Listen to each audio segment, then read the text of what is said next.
Saquon Barkley hurdling people in reverse. Garrett Wilson with one of the greatest catches you'll ever see. Devonta Smith saying, yeah, I can do that too. It was an amazing week 9 of NFL football, but there were some things for fantasy football that I want to make sure I highlight here and see if there's anything actionable off of this. Let's start off with Jaxon Smith-Njigba. Boy, JSN had a huge week this past week. 7 receptions, 180 yards, and 2 touchdowns. Putting up those kind of numbers in a game where your team only scores 20 points, really, really impressive. Look, we know DK Metcalf is gone, but the big question is, can JSN get to that point where he can be the true lead receiver for an offense? Can he take over? Can he be that guy? Well, at least in this game, we saw, yeah, he absolutely can. We'll see what happens when DK Metcalf comes back and returns to this team.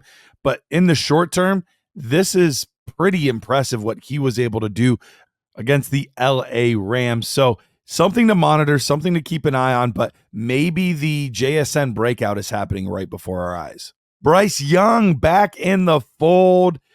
Yes, he got a victory this past week. Now, the numbers weren't necessarily eye-popping. 171 yards, 1 touchdown.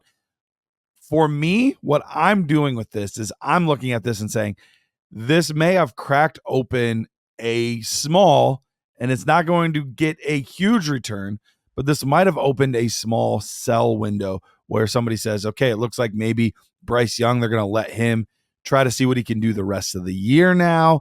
He had a good game. They won. Look, it was the Saints. The Saints just fired their head coach. They only have 2 wins.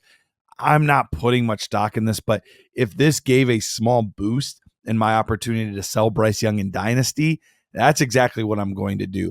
I would take a mid to high second easily in this and just kind of move on from Bryce Young. The numbers haven't necessarily been eye-popping, but in the 4 games that Evan Engram has been back, he is leading the team with 30 targets. And the next guy, closest guy really isn't even that close at just 19 targets. So right now it looks like we have the true top pass catcher in the offense, at least as far as looks are going to go. And they have some other talented players there in Jacksonville as well. But Evan Engram, especially the rest of the season, but honestly, over the next couple of years, 30 years old at tight end is really nothing in today's day and age. We could easily see another 3-4 good seasons out of Evan Engram. Dynasty-wise, redraft-wise, it doesn't matter. I am looking to add Evan Engram to my team. We have a Justin Herbert sighting. Yeah, it's been a little bit of a rough season for the young quarterback, but it looks like he might be slowly coming back, averaging 19.4 points per game over the last 3 games. So that puts him in that quarterback 1 range. And then you add in there that the schedule over the rest of the season is fairly easy.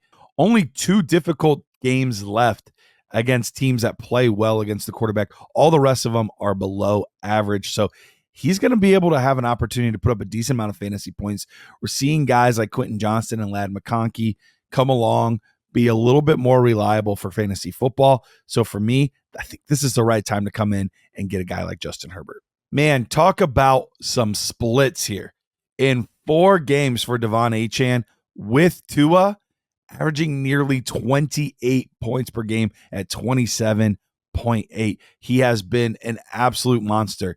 Now, the games without Tua, not even averaging 7 points. So, yes, drastic split. And we've never claimed that he's necessarily the best running back in the NFL, but we've always said he is one of the best fits for any offense. With him and the Dolphins, perfect fit made in heaven.